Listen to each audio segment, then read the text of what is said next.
ಕಡಲೆ ಇರಲಿ, ಹಲಸಂದೆ ಬೀಜ, ಕಪ್ಪು ಕಡಲೆ ಅಥವಾ ಬಿಳಿ ಕಡಲೆ, ಎಲ್ಲವೂ ಸ್ವಾದಿಷ್ಟವಾಗುತ್ತೆ. ಕಾಂಗ್ರೆಸ್ ಸರ್ಕಾರದಲ್ಲಿ ದುಡ್ಡಿದ್ಯೋ ಇಲ್ವೋ? ನಟರಾಜಗೌಡರು ಹೇಳಿದರು ನಮ್ಮ ಸರ್ಕಾರದಲ್ಲಿ ದುಡ್ಡಿದೆ ಅಂತೇಳಿ ಅಂತ. ನನಗನ್ನಿಸ್ತಕ್ಕಂಥದ್ದು ಸರ್ಕಾರ ನಡೆಸೋರ ಮನೆ ದುಡ್ಡಿದೆ ಅಂತೇಳಿ ಅಂತ ನಾನು ಅದ್ರ ಭಾವಿಸ್ತೀನಿ. ಸರ್ಕಾರದಲ್ಲಿ ದುಡ್ಡಿದ್ದಿದ್ರೆ ಸರ್ಕಾರ ನಡೆಸ್ತಕ್ಕಂಥ ಅದೇ ಪಕ್ಷದ ಶಾಸಕರು ಇದುವರೆಗೆ ಈಗ ಸಚಿವರು ಕೂಡ ಶುರುವಾಗ್ಬಿಟ್ಟಿದ್ದಾರೆ. ಅದರಲ್ಲಿ ಯಾವ ಸಚಿವರು? ಪ್ರಭಾವಿ ಸಚಿವರು. ಮುಂದಿನ ದಿನಮಾನಗಳಲ್ಲಿ ಇನ್ನೇನು ಕೆಲವೇ ಕ್ಷಣಗಳಲ್ಲಿ ಅಥವಾ ಕೆಲವೇ ದಿನಗಳಲ್ಲಿ ನಾನು ಕೂಡ ಮುಖ್ಯಮಂತ್ರಿ ಆಗ್ಬೋದು ಅಂತಕ್ಕಂಥ ಸಚಿವರು, ಸರ್ಕಾರದ ಗೃಹ ಸಚಿವರು. ಅವ್ರ ಬಾಯಿನಲ್ಲಿ ಇವತ್ತು ಬಂದಿರತಕ್ಕಂಥ ಮಾತನ್ನು ಕೇಳಿ ಈಗಾಗಲೇ ಅನೇಕ ಜನ ಶಾಸಕರು ಈಗಾಗಲೇ ಗುಂಪಾಗಿ ಚರ್ಚೆ ಮಾಡಲಿಕ್ಕೆ ಶುರುವಾಗ್ಬಿಟ್ಟಿದ್ದಾರೆ. ಯಾವ ಪಕ್ಷದ ಶಾಸಕರು? ಭಾರತೀಯ ಜನತಾ ಪಾರ್ಟಿ ಶಾಸಕರ ಅಥವಾ JDS ಶಾಸಕರ? ಅಲ್ವಾ? ಅದೇ ಪಕ್ಷದ ಶಾಸಕರು. ಬರ್ತೀನಿ, ದಯವಿಟ್ಟು ಕ್ಷಮೆ ಇರಲಿ. ಈಗ ಶಾಸಕರಾಗಿರುವಂತಹ ಶಿವಗಂಗಾ ಬಸವರಾಜ್ ಅವರ ನಮ್ಮೊಂದಿಗೆ ನೇರ ಸಂಪರ್ಕದಲ್ಲಿ ಜಾಯ್ನ್ ಆಗಿದ್ದಾರೆ. ಸರ್, ಕಾರ್ಯಕ್ರಮಕ್ಕೆ ಸ್ವಾಗತ. ಅವ್ರ ಹೆಸರು ಈಗ ತಾನೇ ಬರ್ದೆ, ಈಗ ನೋಡಿ ಇಲ್ಲಿ ಬರ್ದೆ. ಶಿವಗಂಗಾ ಬಸವರಾಜ್ ಅವರೇ, ನನ್ನ ಧ್ವನಿ ಕೇಳಿಸ್ತಾ ಇದೆಯಾ? ಚನ್ನಗಿರಿ. ನಮಸ್ತೆ. ಸರ್ಕಾರದ ಹತ್ರ ಸ್ವಲ್ಪ ಡಿಸ್ಟರ್ಬೆನ್ಸ್ ಇದೆ. ಈಗ ಸರಿ ನೋಡಿ, ವೈರ್ ಆಗಲಿಲ್ಲ. ಹಲೋ, ಡಿಸ್ಟರ್ಬೆನ್ಸ್ ಆಗ್ತಿದೆ. ಓಕೆ, ಈಗ ಕರೆಕ್ಟಾಗಿ ಕೇಳಿಸ್ತಾ ಇದೆ ಅಲ್ವಾ? ಸ್ವಲ್ಪ ಡಿಲೇ ಇದೆ ಶಿವಗಂಗಾ ಅವರೇ, ಕ್ಷಮೆ ಇರಲಿ ಆ ಡಿಲೇಗೆ. ನೇರವಾದಂಥ ಪ್ರಶ್ನೆ, ಸರ್ಕಾರದ ಹತ್ರ ದುಡ್ಡಿದೆ ಅಂತ ಹೇಳಿ ಕಾಂಗ್ರೆಸ್ನ ವಕ್ತಾರರು ಈಗಷ್ಟೇ ಹೇಳಿದ್ರು. ನಾನು ಬೇರೆ ಕ್ಷೇತ್ರದ ಬಗ್ಗೆ ಪ್ರಶ್ನೆ ಮಾಡೋದಕ್ಕೆ ಹೋಗೋದಿಲ್ಲ. ನಿಮ್ಮ ಕ್ಷೇತ್ರದಲ್ಲಿ ಅಭಿವೃದ್ಧಿ ಆಗ್ತಾ ಇದೆಯಾ ಇಲ್ವಾ? ಎಸ್ ಸರ್, ಆಗ್ತಾ ಇದೆಯಲ್ಲ ಸರ್. ಇವತ್ತಿನ 60 ಲಕ್ಷ ರೂಪಾಯಿ ಮೈನಾರಿಟಿ ಗ್ರಾಂಟಲ್ಲಿ ಗುದ್ಲಿ ಪೂಜೆ ಮಾಡಿ ಬಂದೆ. ಸುಮಾರಿಗೆ ಮೈನಾರಿಟಿ ಗ್ರಾಂಟ್ಸೇ ನಮ್ಮ ಕಾನ್ಸ್ಟಿಟ್ಯೂನ್ಸಿ 7 ಕೋಟಿ ರೂಪಾಯಿ ವರ್ಕ್ ಸ್ಟಾರ್ಟ್ ಮಾಡಿದ್ದೀನಿ.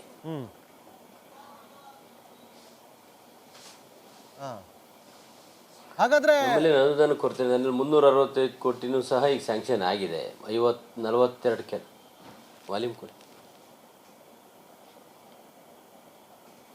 ಹಾಗಾದ್ರೆ ಪರಮೇಶ್ವರ್ ಅವ್ರು ಹೇಳಿದ್ದು ಸಿದ್ದರಾಮಯ್ಯ ಅವ್ರ ಹತ್ರ ದುಡ್ಡಿಲ್ಲ, ಎಲ್ಲ ಗ್ಯಾರಂಟಿ ಕೊಟ್ಬಿಟ್ಟಿದ್ದೀವಿ ಅಂತೇಳಿ.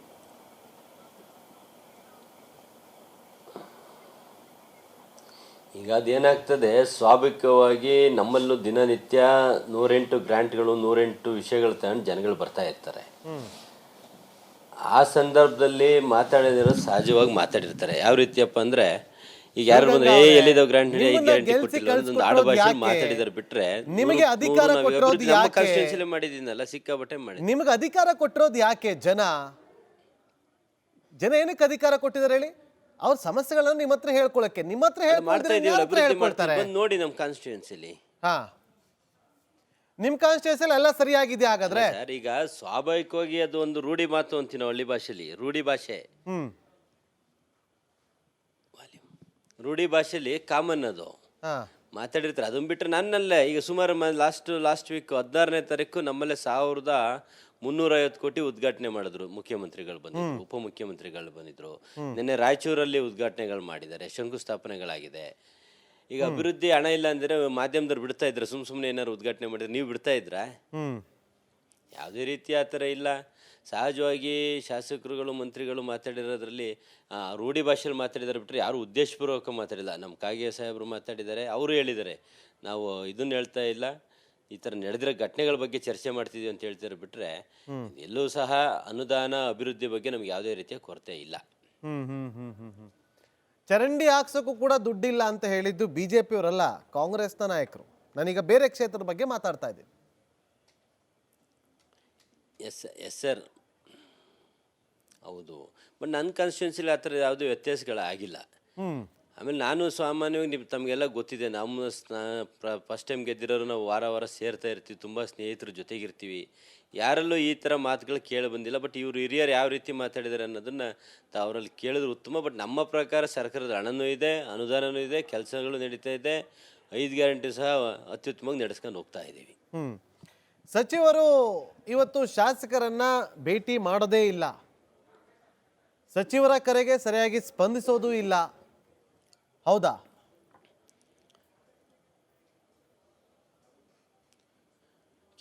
ಕೆಲವ್ರಿಗೆ ಅನುಭವ ಆಗಿದೆ, ನನಗೇನು ಆ ಥರ ಆಗಿಲ್ಲ. ನಿಮಗೆ ಗೊತ್ತಿದೆ, ನಾನು ನೇರವಾಗಿ ಮಾತಾಡೋದು ನಂದು ವಾಡಿಕೆ. ಹಂಗೇನಾರಿದ್ರೆ ನಾನು ಇಷ್ಟೊತ್ತಿಗೆ ಪತ್ರನಾರು ಬರಿತಾ ಇದ್ದಿಲ್ಲ, ನಿಮ್ಮ ಮಾಧ್ಯಮದ್ರು ನಿಮ್ಮ ಫೋನ್ ತೆಗಿತಾ ಇಲ್ಲ ಅಂತೇಳಿ ಮಾಧ್ಯಮದ್ರು ಫೋನ್ ಮಾಡಿಬಿಡ್ತಿದ್ದೆ ಅವರಿಗೆ, ಫೋನ್ ತೆಗಿತಾ ಇಲ್ಲ ಅಂತೇಳಿ. ಆ ಥರ ಯಾವುದೂ ಇಲ್ಲ. ಎಲ್ಲ ಒಂದೊಂದು ಸ್ವಲ್ಪ ಏನಾದ್ರು ವ್ಯತ್ಯಾಸಗಳಾಗಿರಬೇಕು. ಏನು ಹಿರಿಯ ಶಾಸಕರು ಮಾತಾಡಿದರೆ ಅವರ ನಡುವೆ ಅದರ ವ್ಯತ್ಯಾಸ ಆದಂಥ ಸಂದರ್ಭದಲ್ಲಿ ಸಾಮಾನ್ಯವಾಗಿ ಮಾತಾಡಿರ್ಬೋದು. ಬಿಟ್ಟರೆ ಆ ಥರಗಳು ಯಾವುದು ವ್ಯತ್ಯಾಸ ಇಲ್ಲ. ಎಲ್ಲ ನಾವು ಒಂದು ಕುಟುಂಬ, ಕಾಂಗ್ರೆಸ್ ಕುಟುಂಬ, ಒಗ್ಗಟ್ಟಾಗಿ ಅತ್ಯುತ್ತಮವಾದ ಸರ್ಕಾರ ತಗೊಂಡು ಹೋಗ್ತಾ ಇದ್ದೀವಿ. ಇದರಲ್ಲಿ ಯಾವುದೇ ವ್ಯತ್ಯಾಸವಿಲ್ಲ. ನಾವೇನು ನಮ್ದೊಂದು ತಪ್ಪೇನಾಯ್ತು ಅಂದರೆ ನಾವು ಬಹಿರಂಗ ನಮ್ಮ ಶಾಸಕರು ಸೀನಿಯರ್ಸ್ ಮಾತಾಡಬಾರಿತ್ತು, ಆಗಿದೆ. ಆದರೆ ಅದನ್ನು ಬಿಟ್ಟರೆ ನೀವು ಯಾವುದೇ ರೀತಿಯ ಬೇರೆ ಥರ ಅದನ್ನು ನೋಡೋದು ಬೇಡ. ಅಂದರೆ ಇನ್ಯಾವ ಥರ ನೋಡಬೇಕು? ನಿಮ್ಮದೇ ಶಾಸಕರು ಮಾತಾಡಿರೋದು, ನಿಮ್ಮವರೇ ಹೇಳಿರೋದು, ಈ ಹಿಂದೆ ಒಂದಷ್ಟು ಹೇಳಿಕೆಗಳಿದೆ ನಮ್ಮ ಹತ್ರ, ಅದನ್ನು ಪ್ಲೇ ಮಾಡ್ತೀನಿ. ಯಾಕಂದರೆ ನೀವು ನಮ್ಮೊಂದಿಗೆ ಲೈನಲ್ಲಿ ಜಾಯ್ನ್ ಆಗಿದ್ರೆ ಶಾಸಕರು, ಹಾಗಾಗಿ ನಿಮ್ಮನ್ನು ಮಾತಾಡ್ತಾ ಇದ್ದೀನಿ, ಪದೇ ಪದೇ ನಿಮ್ಮನ್ನೇ ಪ್ರಶ್ನೆ ಮಾಡ್ತಾ ಇದ್ದೀನಿ. ಆರ್ಥಿಕವಾಗಿ ಸದೃಢವಾಗಿಲ್ಲ, ಗ್ಯಾರಂಟಿಯಿಂದಾಗಿ ಸರ್ಕಾರವನ್ನ ಸರಿದೂಗಿಸೋದೇ ನಮಗೆ ತಲೆನೋವು ಆಗ್ಬಿಟ್ಟಿದೆ ಅಂತೇಳಿ ನಿಮ್ಮದೇ ಪಕ್ಷದ ಕೆಲವರು ಹೇಳಿಕೆಯನ್ನು ಕೊಟ್ಟರು.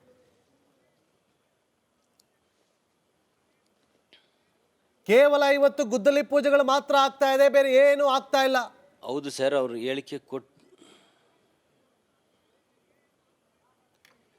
ಈಗ ನಮ್ಮಲ್ಲಿ ನಮ್ಮ ಕಾನ್ಸ್ಟಿಟ್ಯೂನ್ಸಿಲಿ ನಿಮ್ಮ ಪ್ರತಿನಿಧಿನ ಕಳಿಸಿ ನೋಡಿ, ಎಲ್ಲ ರೀತಿಯ ಅಭಿವೃದ್ಧಿ ಆಗ್ತಿದೆ. ಸುಮಾರು ಈಗಾಗಲೇ PW ಇಲಾಖೆಯಿಂದನೇ ಸುಮಾರು ನಿಯರ್ ಬೈ 100 ಕೋಟಿ ರೂಪಾಯಿ ವರ್ಕ್ ನಡೀತಾ ಇದೆ. ಛತ್ರಗಳು ನಡೀತಾ ಇದೆ, ಸಮುದಾಯ ಭವನಗಳು ನಡೀತಾ ಇದೆ, ಎಲ್ಲ ರೀತಿಯ ಒಂದು ಕೆಲಸ ಕಾರ್ಯಗಳು ನಮ್ಮಲ್ಲಿ ನಡೀತಾ ಇದೆ. ಅವ್ರು ಯಾವ ರೀತಿ ಯಾವ ಅರ್ಥದಲ್ಲಿ ಹೇಳಿದಾರೋ ಗೊತ್ತಿಲ್ಲ, ಆದರೆ ಅಭಿವೃದ್ಧಿಗೆ ಅಂತೂ ಯಾವುದೇ ರೀತಿಯ ಕುಂಠಿತ ಆಗಿಲ್ಲ. 5 ಗ್ಯಾರಂಟಿ ಜೊತೆಗೆ ಅತ್ಯುತ್ತಮವಾದಂಥ ಅಭಿವೃದ್ಧಿ ನಮ್ಮ ಕಾನ್ಸ್ಟಿಟ್ಯೂನ್ಸಿಯಲ್ಲಿ ಆಗ್ತಾ ಇದೆ, ಚನ್ನಗಿರಿ ವಿಧಾನಸಭಾ ಕ್ಷೇತ್ರದಲ್ಲಿ. ಈಗ ಒಂದು ಪ್ರಶ್ನೆ ನೇರವಾಗಿ ಕೇಳ್ಬಿಡ್ತೀನಿ, ಗ್ಯಾರಂಟಿ ಸರಿಯಾಗಿ ರೀಚ್ ಆಗ್ತಾ ಇದೆಯಾ ಫಲಾನುಭವಿಗಳಿಗೆ? 5 ಗ್ಯಾರಂಟಿ ಫಲಾನುಭವಿಗಳಿಗೆ ರೀಚ್ ಆಗ್ತಾ ಇದೆಯಾ? 2 ಮಂತ್ 5 ಗ್ಯಾರಂಟಿನೂ ರೀಚ್ ಆಗ್ತಿದೆ ಸರ್. ಈಗ ಸರ್ವೇ ಸಾಮಾನ್ಯ ಈಗ ನಾವೇನು ಮಂತ್ಲಿ ಗೃಹಲಕ್ಷ್ಮಿ ಹಣವನ್ನು ಹಾಕಬೇಕು, ಒಂದೊಂದು ಸರಿ 2-3 ತಿಂಗಳದ್ದು ಹಾಕ್ತೀವಿ, ಒಂದೊಂದು ಸರಿ ತಿಂಗಳ ಹಾಕ್ತೀವಿ. ಅದು ಕಾಮನ್ ಅಲ್ಲ, ಸಹಜ ಅಲ್ವಾ ಅದು. ನಿಮ್ಮಲ್ಲಿ ಎಷ್ಟು ವಸತಿಗಳು ಗ್ರಾಂಟ್ ಆಯಿತು?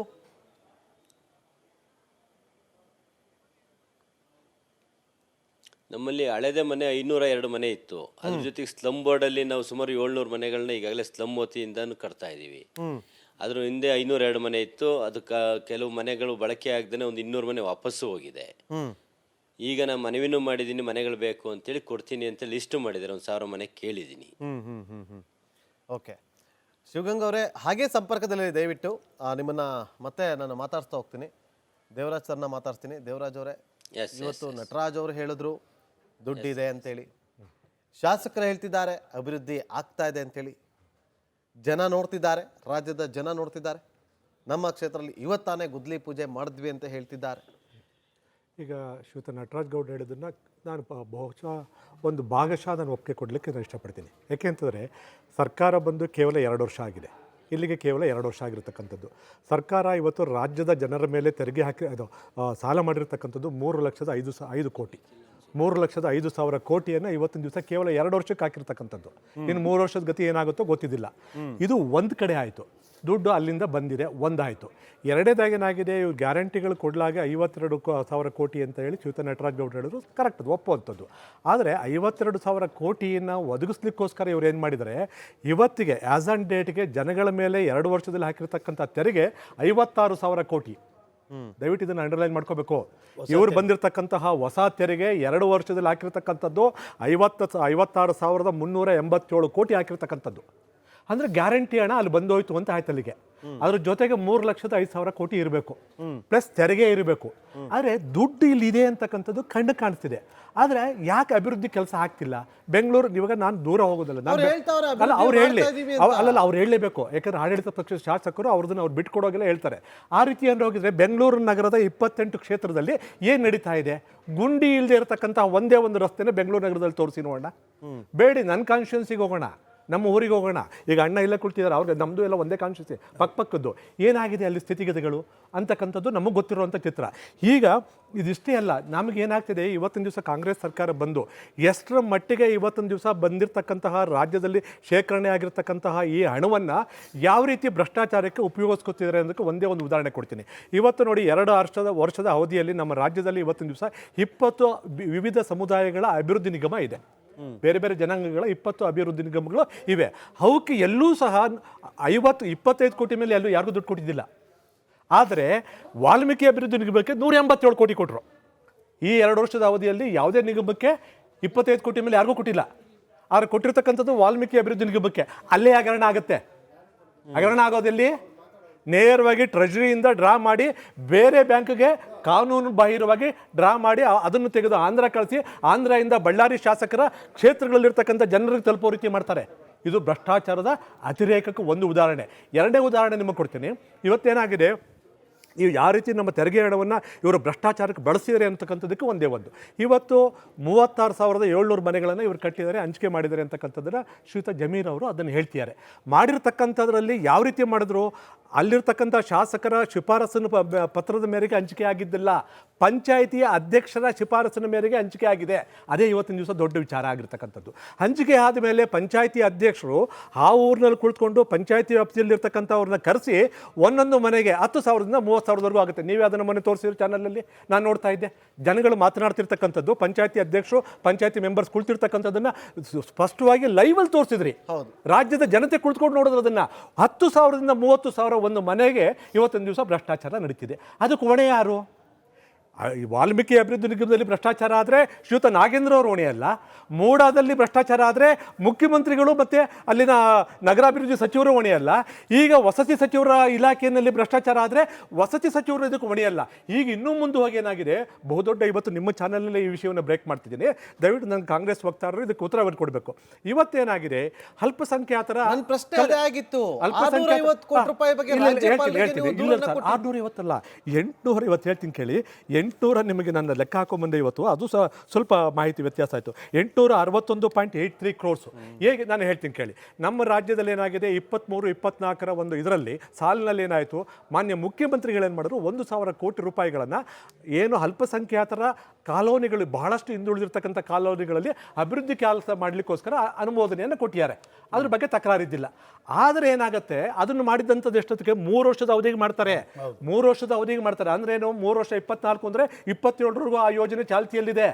ಈ ಯೋಜನೆ ಚಾಲ್ತಿಯಲ್ಲಿ ಇದ್ರೂ ಸಹ ಅಲ್ಲಿನ ಸಚಿವರ ಶಿಫಾರಸಿನ ಮೇರೆಗೆ ಅಲ್ಲಿರ್ತಕ್ಕಂತಹ ಪ್ರಿನ್ಸಿಪಲ್ ಸೆಕ್ರೆಟರಿ, ಅಲ್ಪಸಂಖ್ಯಾತರ ವಿಭಾಗದ ಒಂದು ಇಲಾಖೆಯ ಒಂದು ಪ್ರಿನ್ಸಿಪಲ್ ಸೆಕ್ರೆಟರಿಯ ಒಂದು ಆದೇಶದ ಮೇರೆಗೆ ಆ ಒಂದು ಕಾಪಿಯೂ ಸಹ ಇಲ್ಲಿದೆ. ಆದೇಶದ ಮೇರೆಗೆ ಮೊದಲನೇ ಸಲ ಏನು ಮಾಡ್ತಾರೆ, 625 ಕೋಟಿ ಸ್ಯಾಂಕ್ಷನ್ ಮಾಡ್ತಾರೆ. 2ನೇ ಸಲ ಏನು ಮಾಡ್ತಾರೆ, 236.81 crores ಸ್ಯಾಂಕ್ಷನ್ ಮಾಡಿ ಆ ಅಮೌಂಟನ್ನು ಯಾವುದೇ FD ಇಂದ ಅನುಮೋದನೆ ಇಲ್ಲ, ಮಾನ್ಯ ಮುಖ್ಯಮಂತ್ರಿಗಳ ಗಮನಕ್ಕೆ ಮೊದಲೇ ಬಂದಿಲ್ಲ, ಅನುಮೋದನೆ ಇಲ್ಲ. ಬರ್ದೇನೆ ಒಟ್ಟು 861.83 crores ಇವತ್ತೊಂದು ದಿವಸ ಖರ್ಚು ಮಾಡಿದ್ದೀವಿ ಅಂತಕ್ಕಂಥದ್ದನ್ನು ಹೇಳ್ತಾವ್ರೆ.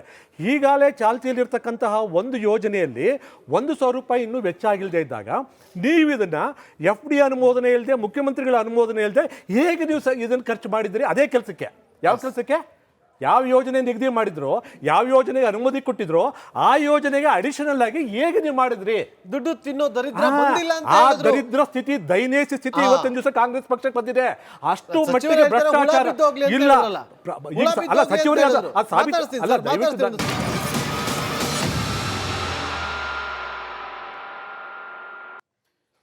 Welcome back. ದೇವರಾಜ್ ಅವರು ಒಂದು ಗಂಭೀರವಾದಂಥ ಆರೋಪವನ್ನು ಮಾಡ್ತಾ ಇದ್ರು.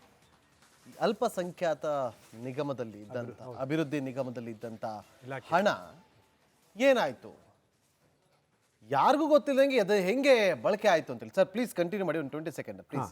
ಖಂಡಿತ ಸರ್. ಈಗೇನಾಗಿದೆ, ಈ ಅಲ್ಪಸಂಖ್ಯಾತರ ಒಂದು ವಿಭಾಗದಲ್ಲಿ ಆಗಿರ್ತಕ್ಕಂತಹ ಇದು ಅವ್ಯವಹಾರ. ಇದು ನಮಗೆ ಸದನಕ್ಕೆ ಮಾನ್ಯ ವಸತಿ ಸಚಿವರು ಶ್ರೀಯುತ ಜಮೀರ್ ಅಹಮದ್ ಅವರು ಹೇಳ್ತಾರೆ, ನಮಗೆ 1,000 ಕೋಟಿ ಅನುದಾನ ನಮಗೆ ಆಗಿದೆ, ಅದಕ್ಕೆ ಕ್ರಿಯಾ ಯೋಜನೆಯನ್ನು ರೂಪಿಸಿದ್ದೀವಿ, ಅದಕ್ಕೆ ನಾವು ಮಂಜೂರಾತಿಯನ್ನು ಕೊಡ್ತಿದ್ವಿ, ಶಾಸಕರ ಕೋರಿಕೆ ಮೇರೆಗೆ ಇದನ್ನು ಹಂಚಿಕೆ ಮಾಡ್ತೀವಿ ಅಂತೇಳಿ 180 ಕ್ಷೇತ್ರಗಳಿಗೆ ಹಂಚಿಕೆ ಮಾಡಬೇಕಾಗಿತ್ತು ಇದನ್ನು.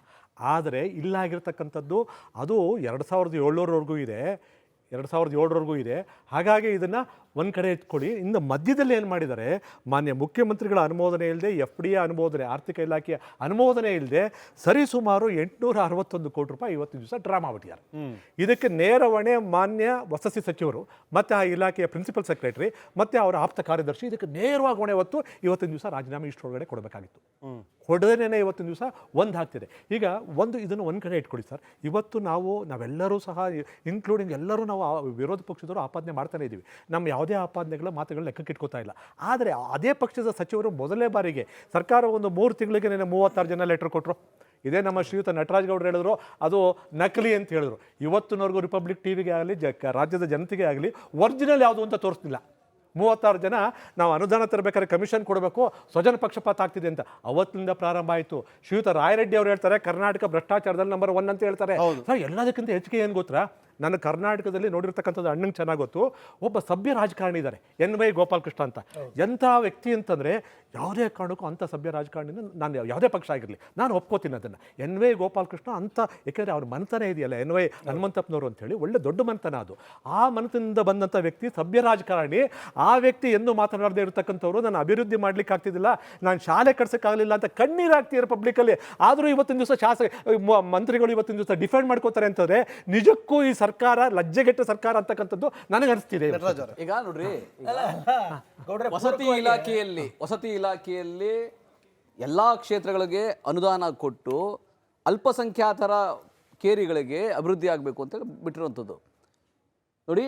ಅದು ಕ್ರಿಯಾ ಯೋಜನೆ ಆಗಿ ಆರ್ಥಿಕ ಅಪ್ರೂವಲ್ ತಗೊಂಡೇ ಮಾಡ್ಲಿಕ್ಕೆ ಸಾಧ್ಯ ಆಗೋದು, ಇಲ್ಲಾಂದ್ರೆ ಮಾಡ್ಲಿಕ್ಕೆ ಸಾಧ್ಯ ಆಗೋದಿಲ್ಲ. ವ್ಯವಸ್ಥೆ ಇದೆ.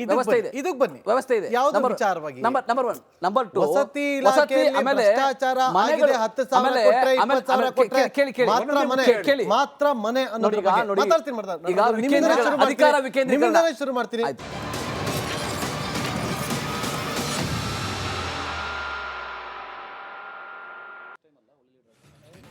ಈ ಚರ್ಚೆನ ಮುಂದುವರಿಸ್ತೀನಿ. ಅದಕ್ಕಿಂತ ಮುಂಚೆ ಇವತ್ತು ಕಾಂಗ್ರೆಸ್ನ ಕೆಲ ನಾಯಕರು ಏನು ಮಾತಾಡಿದ್ದಾರೆ ಅದನ್ನು ಒಮ್ಮೆ ನೋಡ್ಕೊಂಬನ್ನಿ.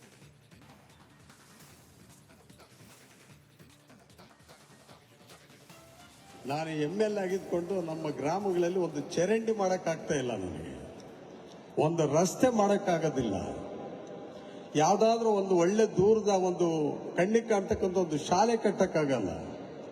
ಅಂತ ಪರಿಸ್ಥಿತಿಗಳಲ್ಲಿ ಈ ಜನಗಳ ಮಧ್ಯದಲ್ಲಿ ಈ ಫ್ಯಾಕ್ಟ್ರಿ ನಡೆಸ್ಕೊಂಡು ಇವ್ರು ಹೋಗ್ತಾರ ಅನ್ನೋದೊಂದು ಬಹಳ ಅದ್ಭುತವಾಗಿರ್ತಕ್ಕಂಥ ಒಂದು ಪ್ರಶ್ನೆ ಆಗಿತ್ತು. ನಾನು ML ಆಗಿದ್ಕೊಂಡು ನಮ್ಮ ಗ್ರಾಮಗಳಲ್ಲಿ ಒಂದು ಚರಂಡಿ ಮಾಡೋಕ್ಕಾಗ್ತಾ ಇಲ್ಲ, ನನಗೆ ಒಂದು ರಸ್ತೆ ಮಾಡೋಕ್ಕಾಗೋದಿಲ್ಲ, ಯಾವುದಾದ್ರೂ ಒಂದು ಒಳ್ಳೆ ದೂರದ ಒಂದು ಕಣ್ಣಿಗೆ ಕಾಣ್ತಕ್ಕಂಥ ಒಂದು ಶಾಲೆ ಕಟ್ಟಕ್ಕಾಗಲ್ಲ. ಮನಸ್ಸಿಗೆ ನೋವಾಗಿದೆ. ನಾನು ರಾಜೀನಾಮೆ ಕೊಡುವ ನಿಟ್ಟಿನಲ್ಲಿ ನನ್ನ ಮನಸ್ಥಿತಿ ಬಂದಿದೆ. ನಾನು 2 ದಿನದಲ್ಲಿ ಹೋಗಿ ಮುಖ್ಯಮಂತ್ರಿ ಭೇಟಿಯಾಗಿ ರಾಜೀನಾಮೆ ಕೊಟ್ಟರು ಅದಕ್ಕೇನು ಬಹಳ ಆಶ್ಚರ್ಯ ಇಲ್ಲ. ಸರ್, ವರ್ಕ್ ಆರ್ಡರ್ ಯಾಕೆ ಕೊಡ್ತಾ ಇಲ್ಲ ಸರ್ಕಾರದಿಂದ ಅಂತ ಅದನ್ನ ನಾನು ನಿಮಗೆ ಕೇಳ್ತಾ ಇದ್ದೀನಿ. ಸರ್ಕಾರದವ್ರು ಯಾಕೆ ಕೊಡ್ತಾರೆ? 2 ವರ್ಷ ಆಯ್ತು ನಾ ಪ್ರಪೋಸಲ್ ಕೊಟ್ಟ. ಏನು ಸರ್, ಹಣಕ್ಕಾಗಿ ಬೆಡಕೆ ಇಡ್ತಾ ಇದಾರ ಅಥವಾ ದೇವ್ರಿಗೆ ಗೊತ್ತಪ್ಪ. ಈಗ BR ಪಾಟೀಲ್ ಅವ್ರು ಹೇಳ್ತಾ ಇದ್ದಾರೆ ಸರ್. ಮತ್ತೆ 2 ವರ್ಷ ಕೊಡ್ತಿದ್ರ ಅರ್ಥ ಏನು? ಮನಸ್ಸಿಗೆ ನೋವಾಗಿದೆ. ನಾನು ರಾಜೀನಾಮೆ ನಮ್ಮ ಹತ್ರ ದುಡ್ಡಿಲ್ಲ, ಸಿದ್ದರಾಮಯ್ಯ ಹತ್ರ ದುಡ್ಡಿಲ್ಲ, ಆಯ್ತಾ? ಸಿದ್ದರಾಮಯ್ಯ ಹತ್ರ ದುಡ್ಡಿಲ್ಲ. ಈಗ ನಾವೆಲ್ಲ ನಿಮಗೆ ಕೊಟ್ಬಿಟ್ಟಿದೀವಿ, ಅಕ್ಕಿ ಬೇಳೆ ಎಣ್ಣೆ ಎಲ್ಲ. ಎಣ್ಣೆನೂ ಕೊಟ್ಬಿಟ್ಟಿದೀವಿ, ಇಲ್ಲೇ ಅವರಲ್ಲ ಕಾಯಿ ಎಣ್ಣೆ.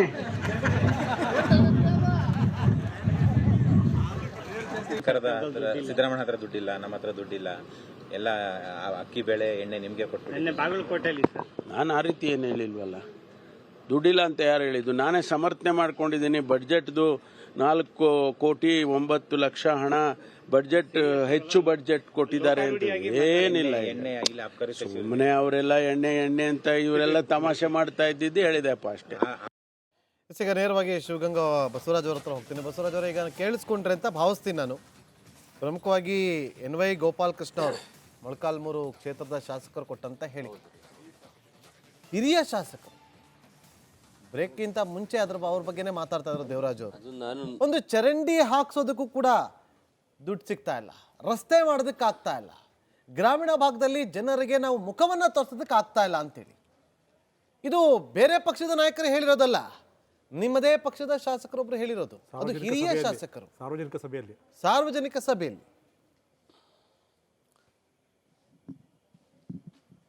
ಇಲ್ಲ ಅದೇನಾಯ್ತು, ನಾನು ಸಹ ಪೇಪರಲ್ಲಿ ಓದಿದೆ ಬೆಳಿಗ್ಗೆ. ಎನ್ ವಿ ಗೋಪಾಲಕೃಷ್ಣರವ್ರು ಹೇಳಿರೋದೇನು ಅಂದರೆ, ಒಂದು ಇಂಡಸ್ಟ್ರಿ ಬರ್ತಾ ಇದೆ ಈಗ ಅವ್ರ ಕಾನ್ಸ್ಟಿಟ್ಯೂನ್ಸಿಲಿ, ಅದೊಂದು ಬಿಗ್ ಇಂಡಸ್ಟ್ರಿ. ಆ ಇಂಡಸ್ಟ್ರಿ ಪೂಜೆ ಒಳಗೆ ಸಾಮಾನ್ಯವಾಗಿ ವೇದಿಕೆಯಲ್ಲಿ ಏನಂತ ಮಾತಾಡಿದ್ದಾರೆ, ಈ ಥರ ಒಂದು ವ್ಯವಸ್ಥೆಯ ಒಳಗೆ ಅಂದರೆ ಈಗ ನಾವೆಲ್ಲ 5 ಗ್ಯಾರಂಟಿಗಳು ಕೊಟ್ಟಿದ್ದೀವಿ, ಕೆಲವು ಕೆಲಸಗಳು ಮಾಡೋಕ್ಕಾಗ್ತಾ ಇಲ್ಲ. ಅಂಥ ಸಂದರ್ಭದಲ್ಲಿ ಇವರು ಇಂಥ ದೊಡ್ಡ ಇಂಡಸ್ಟ್ರಿನ ತಂದು ಆಗ್ತಾ ಇರೋದ್ರಿಂದ ನಾವು ಖುಷಿ ಪಡೋಕ್ಕಾಗ್ತಾರೆ ಅನ್ನೋ ವಿಚಾರ ಹಂಚ್ಕೊಳಕ್ಕೆ ಹೋಗಿದ್ದಾರೆ. ಬಿಟ್ಟರೆ ಅದರಲ್ಲೇನು ಬೇರೆ ಥರ ಇಲ್ಲ. ನಾನು ಸ್ಪಷ್ಟವಾಗಿ ಓದಿದ್ದೀನಿ, ಬೆಳಗ್ಗೆ ಪೇಪರ್ನಲ್ಲಿ ಬಂದಿದೆ ಕನ್ನಡಪ್ರಭದಲ್ಲಿ, ಸ್ಪಷ್ಟವಾಗಿ ಓದಿದ್ದೀನಿ. ಈ ಅರ್ಥದಲ್ಲಿ ಅನುದಾನ ಇಲ್ಲ ಅನ್ನೋ ರೀತಿಯಲ್ಲಿ ಹೇಳಿಲ್ಲ. ಒಬ್ರು ಇಂಡಸ್ಟ್ರಿ ಹೇಳಿಕೆ ಪರಮೇಶ್ವರ್ ಸರ್ ಮತ್ತೆ ಸಮರ್ಸ್ಕೊಂಡು ಈಗ ನೀವೆತ್ತು ಅದೇ ಪರಮೇಶ್ವರ್ ಸಾಹೇಬ್ರು ಸಹ ಸಮರ್ಸ್ಕೊಂಡಿದ್ದಾರೆ. ನಾವು ಸಹಜವಾಗಿ ಒಂದ್ ನಿಮಿಷ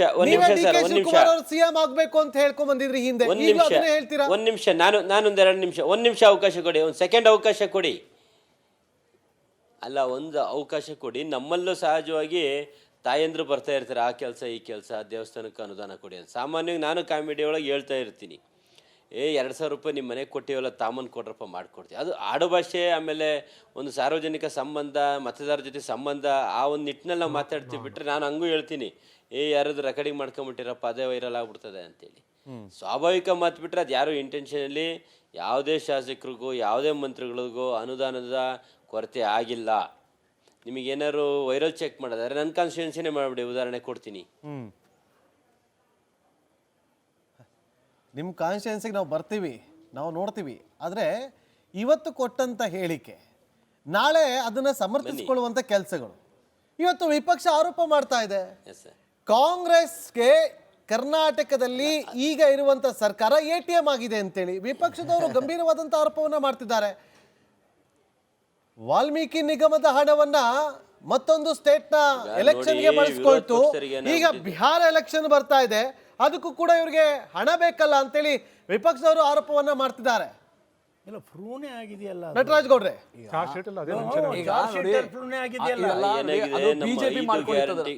ಬಿಜೆಪಿ ಕರ್ನಾಟಕವನ್ನ ATM ಮಾಡ್ಕೊಂಡಿತ್ತು, ಅದಕ್ಕಾಗಿ ಆರೋಪ ಮಾಡ್ತಾರೆ.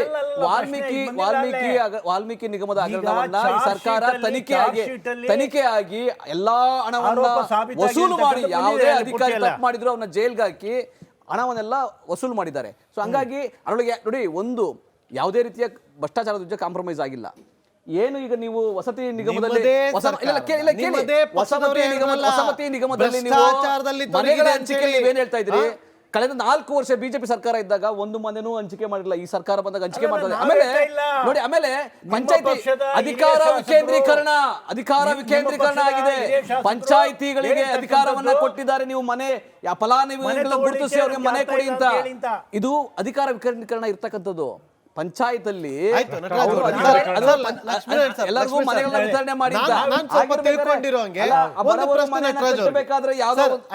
ಒಂದು ಪ್ರಶ್ನೆ. ಈಗ ನೋಡಿ, ಈ ವಸತಿ ನಿಗಮದಿಂದ ಏನು ಈ ಮನೆಗಳನ್ನ ಕೊಡ್ತಾರಲ್ಲ, ಇದು ಪಂಚಾಯತ್ ಅವರು ಅದನ್ನ ಗುರುತಿಸಿ ಬೋರ್ಡ್ ಕೊಡ್ತಾರೆ, ಅಲ್ಲಿ ಅನುಮೋದನೆ ಸಿಗುತ್ತೆ. ಹೌದು. ಈಗ ಶಾಸಕರಿಗೆ ಯಾಕೆ ಬೇಜಾರು? ಇಲ್ಲ ಅದಕ್ಕೆ ಶಾಸಕರನ್ನ ಅಲ್ಲಿ ಇರೋ ಶಾಸಕರ ಜೊತೆಗೆ ಪಂಚಾಯತಿ ಅಧ್ಯಕ್ಷರಾಗಬಹುದು ಅಥವಾ ಜಿಲ್ಲಾ ಪಂಚಾಯತ್ ಅವರಾಗಬಹುದು, ಶಾಸಕರ ಜೊತೆಗೆ ಹೊಂದಾಣಿಕೆ ಮಾಡ್ಕೊಂಡೆ ಕೆಲಸ ಮಾಡತ್ತದು. ಎಲ್ಲರೂ ಎಲ್ಲ ಕಡೆ ಹಂಗೆ ನೋಡಿ. ಅಲ್ಲಿ ಗೊತ್ತಿಲ್ಲದಂಗೆ ಪಂಚಾಯತ್ ಶಾಸಕರಿಗೆ ಕ್ಯಾಬಿನೆಟ್ ಹತ್ರ ಮಿನಿಸ್ಟರ್ ಹತ್ರ ಹೋಗೋದಕ್ಕೆ ಸಾಧ್ಯ ಆಗ್ತಾ ಇಲ್ಲ. ಪಂಚಾಯತ್ ಮೆಂಬರ್ಗಳು ಅಂತೇಳಿ 900 ಈಗ ನೀವ್ ಹೇಳಿದ ಆಳಂದ ವಿಧಾನಸಭಾ ಕ್ಷೇತ್ರದಲ್ಲಿ 900ಕ್ಕೂ ಹೆಚ್ಚು ಮನೆಗಳು ಸ್ಯಾಂಕ್ಷನ್ ಆಗಿದೆ ಅನ್ನೋದಾದ್ರೆ ಅದು ನಿಜವಾದ ಅಭಿವೃದ್ಧಿ. ನಾನು ಮಾತಾಡ್ತೀನಿ, ಯಾರು ಲಂಚ ತಗೊಳಂಗಿಲ್ಲ. ನೋಡಿ ಏನ್ ಗೊತ್ತಾ, ಪಂಚಾಯತಿ ಅಭಿವೃದ್ಧಿ ಅಧಿಕಾರಿ ಅಂತಿರ್ತಾರೆ, ಅಲ್ಲಿ ಕಾರ್ಯನಿರ್ವಾಹಕ ಅಧಿಕಾರಿ ಅಂತಿರ್ತಾರೆ, ತಾಲೂಕು ಮಟ್ಟದಲ್ಲಿ, ಜಿಲ್ಲಾ ಮಟ್ಟದಲ್ಲಿ ಮುಖ್ಯ ಕಾರ್ಯನಿರ್ವಾಹಕ ಅಧಿಕಾರಿ ಇರ್ತಾರೆ. ನೋಡಿ, ಒಂದು ವ್ಯವಸ್ಥೆ ಇದೆ. ಯಾರೋ ಬಂದು 10,000 ರೂಪಾಯಿ ಇಸ್ಕೊಂಡ್ಬಿಡ್ತಾರೆ, 20,000 ರೂಪಾಯಿ ಯಾವ ಅಧಿಕಾರಿ ಇಸ್ಕೊಂಡ್ರು ಕೂಡ, ಯಾವ ಪಂಚಾಯತ್ ಇಸ್ಕೊಂಡ್ರು ಕೂಡ ಕ್ರಮ ಆಗುತ್ತೆ. ಹಂಗೆ ಯಾರು ಭ್ರಷ್ಟಾಚಾರಕ್ಕೆ ಒಂದು ಕ್ಷೇತ್ರದಲ್ಲಿ ಪೋಷಣೆಯನ್ನ ಕೊಡಬಾರದು. ಒಂದು ಎರಡನೇದು ವಿರೋಧ ಪಕ್ಷವರ ಹೇಳ್ತೀನಿ ಕೇಳಿ, ಟೀಕೆ ಅಲ್ಲ. ಸಾಮಾನ್ಯ ಕಾಂಗ್ರೆಸ್ ಪಕ್ಷದ ಹಿರಿಯ ಶಾಸಕರಾಗಿರ್ತಕ್ಕಂಥ ಬಿ.ಆರ್. ಪಾಟೀಲ್ ಇರತಕ್ಕಂಥದ್ದು, ನಾನು ಮಂತ್ರಿಗಳ ಹತ್ರ ನನ್ನ ಪತ್ರವನ್ನು ತೆಗೆದುಕೊಂಡು ಹೋದ್ರು ಕೂಡ ನನಗೆ ಮಂಜೂರು ಮಾಡ್ಕೊಳ್ಳಿಲ್ಲ. ಆದರೆ ನನ್ನ ಪತ್ರವನ್ನು ತೆಗೆದುಕೊಂಡು ಹೋಗಿರ್ತಕ್ಕಂಥ ಪಂಚಾಯತಿ ಅಧ್ಯಕ್ಷ ತೆಗೆದುಕೊಂಡು ಹೋದ್ರೆ ಹಣ ಕೊಟ್ಟು ಅವ್ನು ಮಂಜೂರು ಮಾಡಿಸ್ಕೊಂಡ್ಬಂದಿದ್ದೀನಿ.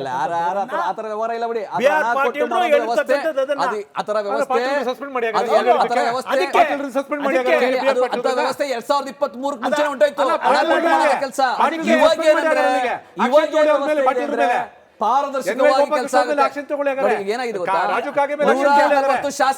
140 ಶಾಸಕರು ಒಬ್ಬೊಬ್ಬರು ಶಾಸಕರದು ಏನೋ ಸಣ್ಣ ಪುಟ್ಟ ನ್ಯೂನತೆಗಳು ಇರಬಹುದು. ಅವರು ಮುಖ್ಯಮಂತ್ರಿಗಳನ್ನ ಮೀಟ್ ಮಾಡಬಹುದು. ಅಕಸ್ಮಾತ್ ಎಲ್ಲ ಭ್ರಷ್ಟಾಚಾರ ಆಗುತ್ತೆ ಅನ್ನೋದಾದ್ರೆ ಮಾನ್ಯ KPCC ಅಧ್ಯಕ್ಷರು ಡಿ.ಕೆ. ಶಿವಕುಮಾರ್ ಅವರು ಹೇಳಿದ್ದಾರೆ, ಗೃಹ ಮಂತ್ರಿಗಳು ಹೇಳಿದ್ದಾರೆ, ಯಾವ್ದಾದ್ರು ಆತರ ಭ್ರಷ್ಟಾಚಾರ ಯಾವ್ದಾದ್ರು ಅಧಿಕಾರಿ ಮಾಡಿದ್ದಾರೆ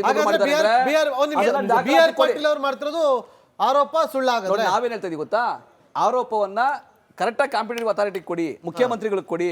ಯಾಕಂದ್ರೆ ನಾವು ಮಾಧ್ಯಮದ ಮುಖಾಂತರ ಹೇಳಿದ್ದಾರೆ, ನಾವು ಗಮನಿಸಿದ್ದೀವಿ. ಮುಖ್ಯಮಂತ್ರಿಗಳು ಕೊಟ್ರೆ ನಿರ್ದಾಕ್ಷಿಣ್ಯವಾಗಿ ಎಲ್ಲೇ ನ್ಯೂನತೆ ಇದ್ರು, ಎಲ್ಲೇ ತಪ್ಪಾಗಿದ್ರು ಅದನ್ನ ಕ್ರಮ ವಹಿಸ್ತಾರೆ, ಕ್ರಮ ತಗೊಂತಾರೆ.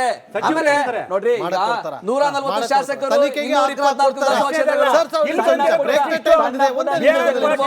ಸಣ್ಣ ಪುಟ್ಟ ಅಸಮಾಧಾನಗಳಿರ್ಬೋದು.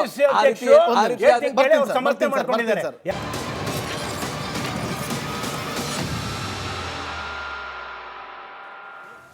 ವೆಲ್ಕಮ್ ನೇರವಾಗಿ ಈಗ ಶಿವಗಂಗಾ ಬಸವರಾಜ್ ಹತ್ರ ಹೋಗ್ತೀನಿ ಸರ್. ಕಡೆಯದಾಗಿ ಇವತ್ತು ರಾಜು ಕಾಗೆಯವರು, ನಿಮಿಷ ಬರ್ತೀನಿ ದಯವಿಟ್ಟು ಬರ್ತೀನಿ.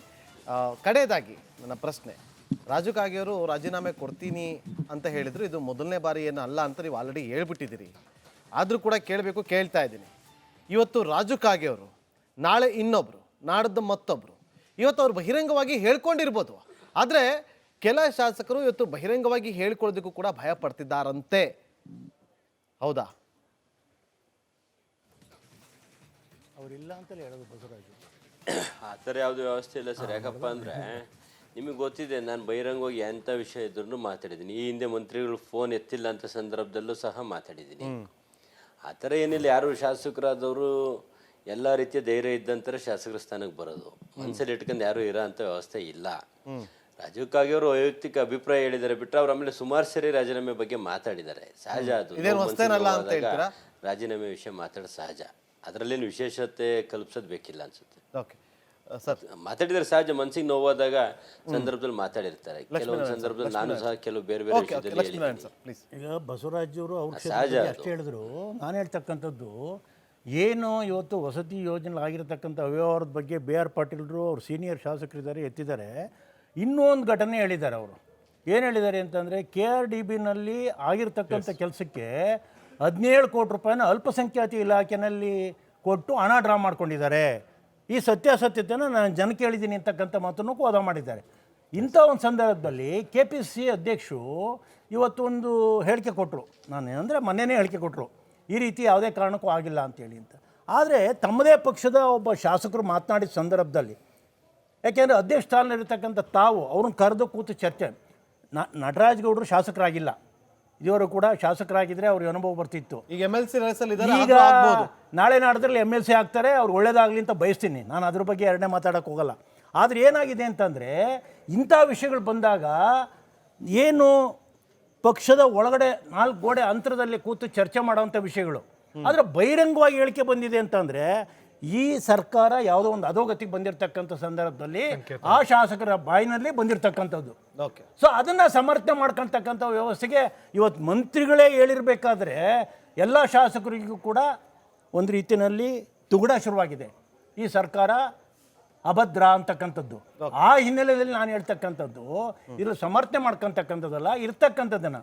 ಈಗ ಅವ್ರು ಹೇಳ್ತಾರೆ 5 ಗ್ಯಾರಂಟಿ ನಾವಿಲ್ಲ ಅಂತಕ್ಕಂಥದ್ದಲ್ಲ, ಗ್ಯಾರಂಟಿಗೆ ಆದಂಥ ಅಯವ್ಯಯ ಬೇರೆ ತೆಗೆದಿಟ್ಟಿರ್ತಕ್ಕಂಥದ್ದು.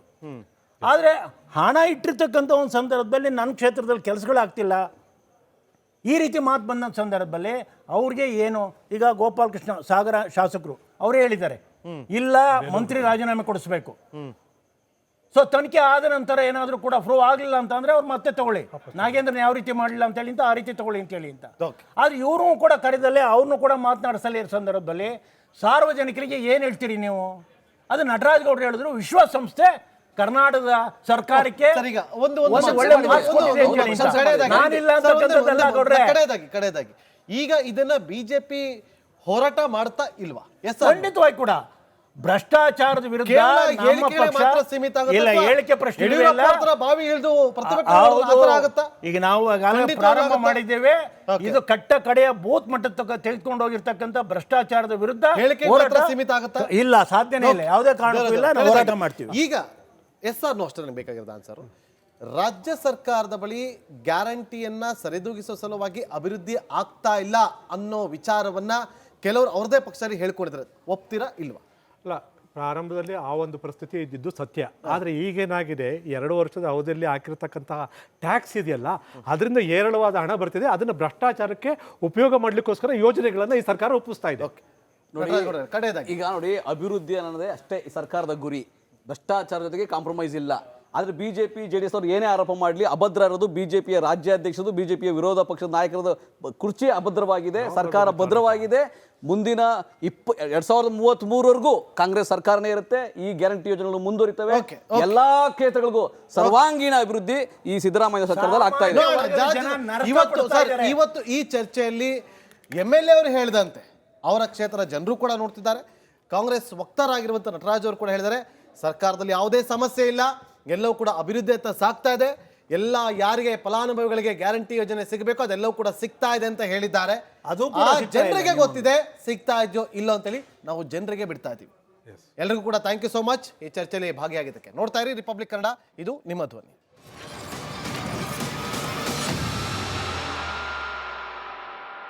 ಚಹಾದ ಸ್ವೀಟ್ ಟೇಸ್ಟ್ MDHD+ ನಿಂದಲೇ ಬರುತ್ತೆ. ಗಂಟು ಕಟ್ಟಿಕೋ ಲವಂಗ, ಹಸಿರು ಏಲಕ್ಕಿಯಿಂದ ತುಂಬಿದ MDHD+ ಮಸಾಲೆ.